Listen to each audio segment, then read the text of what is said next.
les bendiga, mis amados hermanos, este bonito lunes 25 de julio del 2022, mis amados hermanos, ya este año se nos está yendo como agua.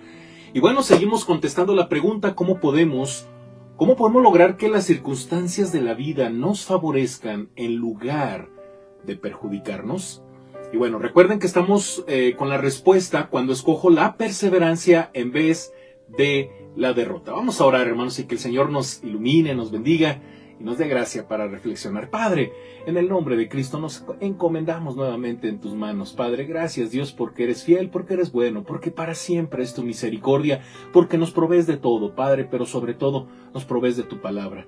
Gracias te doy, Dios. Yo en tus manos encomiendo a tu amada iglesia, Padre, para que sea edificada en esta breve reflexión y que mi vida solo sea para honra y gloria tuya, Padre, en el nombre de Jesús. Amén.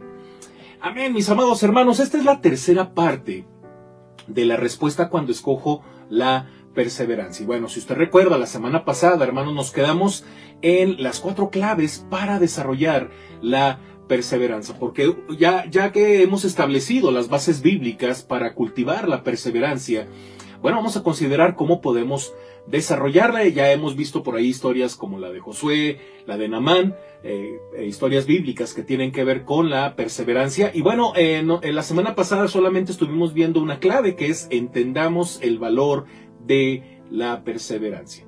Y bueno, hermanos, número 2, consideremos que habrá obstáculos.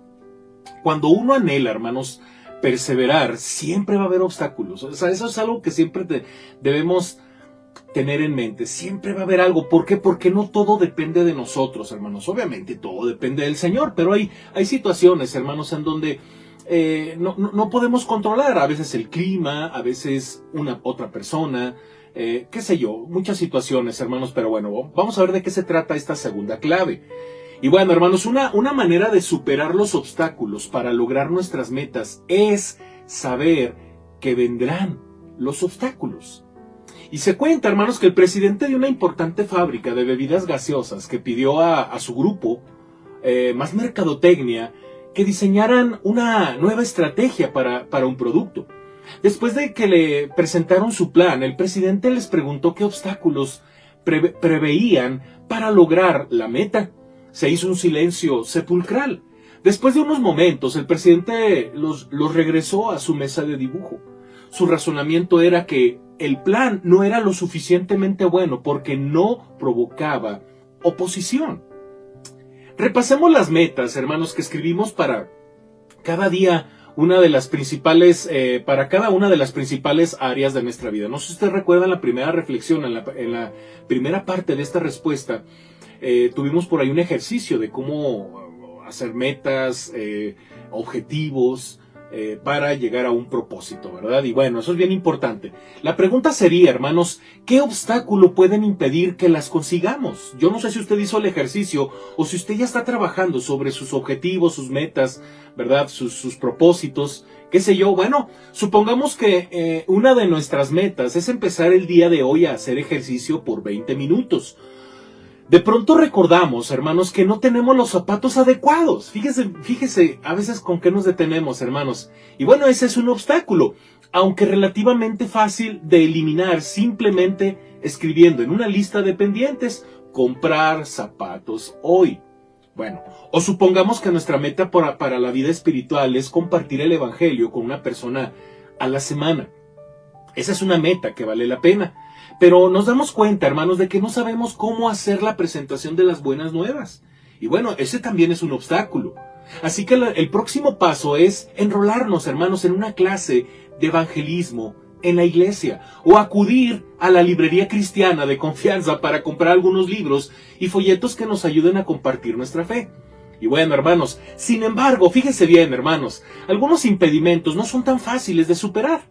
Algunos tenemos limitaciones sociales, educativas, económicas o físicas que no pueden ser eliminadas fácilmente. En esos casos, hermanos, conviene recordar que la perseverancia no significa eliminar los obstáculos, sino continuar buscando la meta a pesar de ellos. El apóstol Pablo, hermanos, es un ejemplo perfecto que ilustra esta verdad, hermanos. Mire, tenía numerosas limitaciones que lo hubieran desanimado de perseguir su propósito en la vida. el cual era ser mensajero a los gentiles. Acuérdense que Pablo fue llamado a ser el predicador del evangelio al mundo gentil, ¿verdad? A los que no eran del pueblo hebreo, de los judíos, que no eran de ellos. Entonces, era una tarea complicada, hermanos. Sin embargo, tendríamos que observar, hermanos, las numerosas limitaciones. Miren, primero, hermanos, era judío. Y por supuesto, pues no podía evitarlo. Él nació siendo judío, aunque nació en una colonia romana, que eso le ayudó muchísimo, hermanos, porque eso le permitía, pues, no ser tratado peor de lo que pudo haber sido tratado por el simple hecho de haber sido de otra nacionalidad. No, él era de una colonia romana y eso le permitió avanzar. Sin embargo, era judío, hermanos. En segundo lugar, mire, ¿se acuerda que yo le había comentado esto al respecto? Pablo era feo, hermanos. Sí, hermanos, era feo. Existe un relato, hermanos, y ese es el material que les di el otro día, que en una ocasión leí, porque es interesante. Existe un relato de un libro, en un libro apócrifo, hermanos, o una novela griega cristiana del siglo II. En los tiempos del segundo siglo, hermanos, sobre todo, ya que habían pasado muchas cosas referentes a lo que usted y yo conocemos de la palabra de Dios, del primer siglo de la iglesia cristiana, de los apóstoles, sobre todo del apóstol Pablo, pues empezaron a escribirse muchas novelas, hermanos, y muchos relatos que no están en la Biblia, pero que son interesantes considerarlos, porque hay uno que se llama Los Hechos de Pablo y Tecla, que dice lo siguiente. Fíjese bien, hermanos, lo que dice en una porción casi al comienzo de este libro. Dice, entonces vio venir a Pablo, hombre de corta estatura, pelo ralo, de piernas encorvadas, aunque en buen estado corporal, cejijunto, de nariz arqueada. Qué interesante, ¿no? Bueno, su tipo no era precisamente el más adecuado para predicar, seguramente en la televisión, ¿verdad? No tenía la fachada, pero ese pudo haber sido quizás. Bueno, eso es lo que dicen estos materiales, ¿verdad? No estamos seguros si eso fue verdad, pero pues eso se decía del apóstol Pablo en estos materiales del segundo siglo. En tercer lugar, hermanos, fíjese bien, Pablo no era pues un buen comunicador, hermanos, porque lo sabemos porque él mismo lo menciona entre las acusaciones que se le hacían allá en la segunda carta a los Corintios, capítulo 10, versículo 10, leemos, dice, porque a la verdad dicen, las cartas son duras y fuertes, mas la presencia corporal débil y la palabra menospreciable. O sea, imagínense nada más. Pero fíjese bien, hermanos, para que no pensemos que de repente vemos a estos personajes como la cuarta maravilla o la cuarta persona de la Trinidad. No, hermanos, eran personas con limitaciones como usted y como yo. Pero bueno, hermanos, estas limitaciones palidecen, hermanos, básicamente al compararlas con la mayor de ellas. Él escribe allá en su segunda carta a los Corintios, en el capítulo 12, sobre su aguijón en la carne. Y bueno, hermanos, esta es la mayor de ellas, que nunca se especifica en qué consistía. La mayoría de los eruditos coinciden, hermanos, en que debe haber sido alguna enfermedad física, pero sin importar lo que fuera, impedía la predicación de Pablo. No es sorprendente, hermanos, que rogara a Dios que se lo quitara. Era una petición razonable. Dios era el que lo había llamado a predicar. Con seguridad, no quería que nada se interpusiera en el camino de Pablo para lograr el propósito de su vida. No obstante, hermanos, Dios se negó a ello, respecto a lo cual 3 veces he rogado al Señor que lo quite de mí. Y me ha dicho, bástate mi gracia, porque mi poder se perfecciona en la debilidad. Por tanto, de buena gana me gloriaré, más bien en mis debilidades, para que repose sobre mí el poder de Cristo. Qué hermoso, ¿no? Esto lo dice en el capítulo 12, versículos del 8 al 9. Muy bien, hermanos, cuando Pablo se estrellaba contra un muro infranqueable, pues no flaqueaba, hermanos, sino que veía el obstáculo desde la perspectiva divina. Consideraba que este impedimento insuperable era una motivación para confiar en Dios, en vez de depender de sus habilidades propias. Entonces, a veces pudiésemos pensar, hermanos, que pues Dios no es justo, ¿verdad? Porque de repente tengo alguna enfermedad, alguna carencia, y a veces hasta le decimos al Señor, ¿verdad? No, es que yo te podría servir mucho mejor, ¿verdad? Pero Dios sabe, hermanos, que si tuviésemos todas esas cosas, todo lo que quisiéramos tener, Dios sabe perfectamente cómo somos, hermanos, y muchas veces terminamos confiando más en eso que en Dios mismo. Por eso el Señor Jesucristo lo dijo: mi poder se perfecciona en la debilidad de los hombres. O sea, ahí es donde yo manifiesto mi poder, cuando el hombre básicamente reconoce su debilidad y le dice al Señor: Señor, no puedo. Entonces Dios dice: yo puedo. Esto es bien interesante, hermanos, porque esa es la forma en la que Pablo aprendió a ver sus limitaciones, sus debilidades. Y bueno, hermanos, todos enfrentaremos circunstancias que no podemos cambiar y que tratarán de impedir que alcancemos nuestras metas. Podemos escoger cómo vamos a responder a ellas. Podemos darnos por vencidos, o podemos empezar a ver esos problemas como oportunidades brillantes, disfrazadas para confiar en el Señor.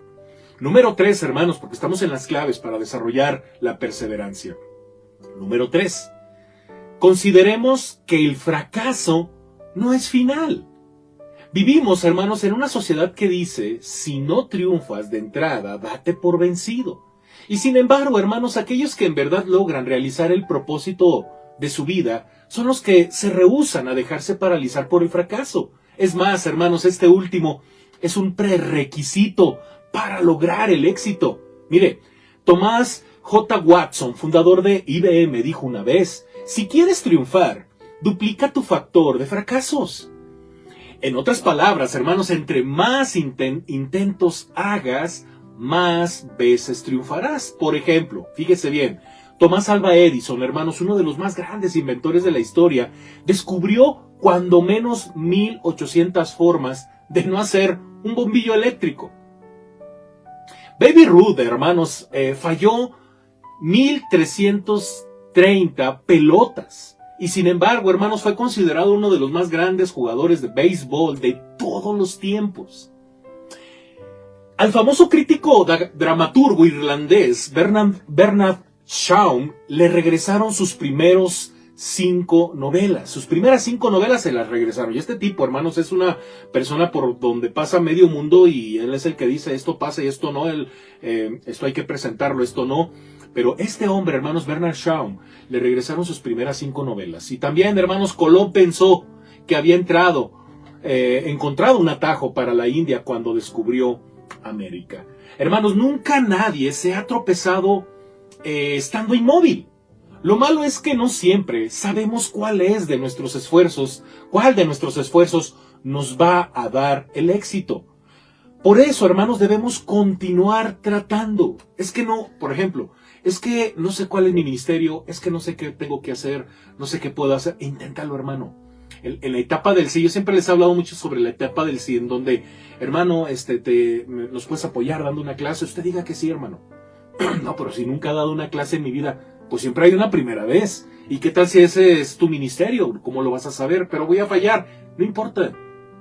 Vas a descubrir si sí o vas a descubrir si no. Y así en todas las áreas del ministerio, en la iglesia. Hermanos, es imposible que Salomón tuviera en mente esto cuando escribió. Es posible, más bien, ¿verdad? Dije imposible. Bueno, es posible que Salomón tuviera en mente esto cuando escribió: echa tu pan sobre las aguas, porque después de muchos días lo hallarás. Eclesiastés 11:1. Algunos interpretan este versículo únicamente en el contexto, hermanos, de dar dinero a los pobres, pero obtenemos una mejor comprensión de él cambiando la palabra echa por envía. Salomón se estaba refiriendo, hermanos, a enviar barcos a países lejanos. Algunos de ellos seguramente volverían con ganancias.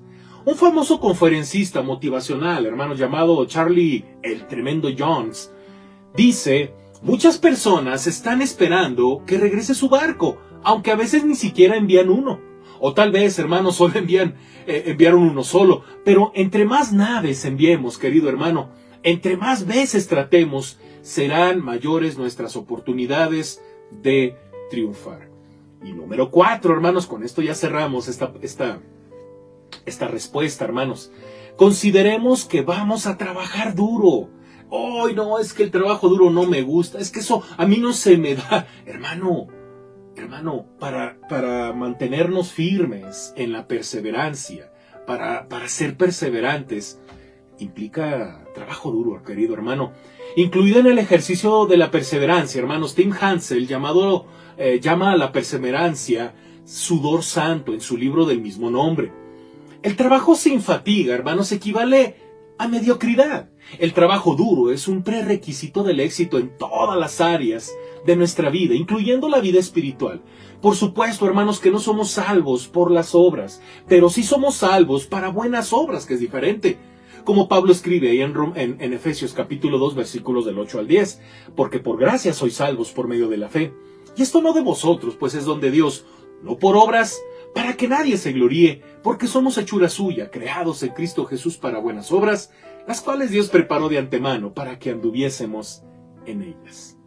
Pablo describe, hermanos, la gran cantidad de energía que se requiere para ser un cristiano exitoso. 1 Corintios 9, del 26 al 27, le escribe: así que yo de esta manera corro, no como a la aventura, de esta manera peleo, no como quien golpea el aire, sino que golpeo mi cuerpo y lo pongo en servidumbre, no sea que habiendo sido heraldo para otros, yo mismo venga a ser eliminado. Claro, hermanos, que no nos gusta escuchar que debemos trabajar duro, especialmente en la vida cristiana. Así que desarrollamos una teología propia, sin base bíblica, por supuesto, que dice que no necesitamos esforzarnos para vivir como cristianos. Querido hermano, la verdad es que este es un componente esencial para alcanzar el éxito que debemos en cualquier aspecto de nuestra vida. Pero este mensaje, hermanos, no es popular en nuestra cultura moderna. Queremos obtener resultados inmediatos por nuestros esfuerzos y cuando no los vemos, nos desviamos en busca de otra cosa. El autor, hermanos, Edwin Bliss, describe esta tendencia en su libro Haciéndolo Ahora. Fíjense bien lo que dice esta porción de su libro. Dice: vivimos en una época que adora la comodidad. En este siglo se han atacado con mayor fuerza las incomodidades que en ninguna otra época de la historia humana. Hemos aprendido a controlar nuestro medio ambiente con la calefacción central y el aire acondicionado. Hemos reducido nuestro trabajo con el uso de máquinas y computadoras, disminuido el dolor, la depresión y la tensión nerviosa. La televisión y los videojuegos son antídotos electrónicos para el aburrimiento. Todo esto es bueno, pero ha creado la impresión de que el propósito en la vida es alcanzar un estado bendito de nirvana, con una ausencia total de trabajo o esfuerzo. El énfasis está en el consumismo, no en la productividad, en el hedonismo a corto plazo en vez de una satisfacción a largo plazo. Buscamos satisfacer nuestros deseos con el menor esfuerzo posible. Fin de la nota, hermanos. Pero el éxito, hermanos, requiere trabajo y sacrificio. Si no los hay, hermanos, no hay ganancia. Esta es la esencia de la perseverancia. El consultor y autor motivacional Dennis Whiteley lo expresa mejor cuando dice: el secreto mejor guardado para alcanzar el éxito es que los ganadores trabajan para hacer lo que la mayoría de la gente no quiere hacer. Querido hermano, ¿deseas alcanzar el propósito, objetivos y metas que Dios te ha guiado a definir para tu vida? Entonces, no busques lograrlos de inmediato, querido hermano, y tampoco te desanimes cuando parece que otros están progresando y tú no. Recuerda, querido hermano, perseverancia es negarnos a darnos por vencido a pesar de los obstáculos que nos pone la vida. Es la actitud que nos permitirá conseguir las metas que Dios nos ha dado. Oremos. Padre, gracias te damos por esta reflexión que hemos tenido, porque sabemos a la luz de tu palabra que tú eres quien produce en nosotros el querer como el hacer por tu buena voluntad. Padre, ayúdanos, avívanos, motívanos, Padre, pon en nosotros un hambre, una sed de hacer tu voluntad. Sobre todo, Padre, para descubrir la razón por la cual tú nos creaste y que conforme a ello, Padre, logremos esas metas, esos objetivos, Padre bendito, que tienen que ver con tu voluntad, que tienen que ver, Padre, con el crecimiento, porque tú quieres que demos fruto. Bendice a tu iglesia, a cada corazón que se expuso a este mensaje. Queremos, Padre bendito, esforzarnos, mi Dios, para agradarte, para ser de bendición en nuestro hogar, en donde nos desarrollamos, pero sobre todo también queremos ser de bendición y de edificación en nuestra iglesia.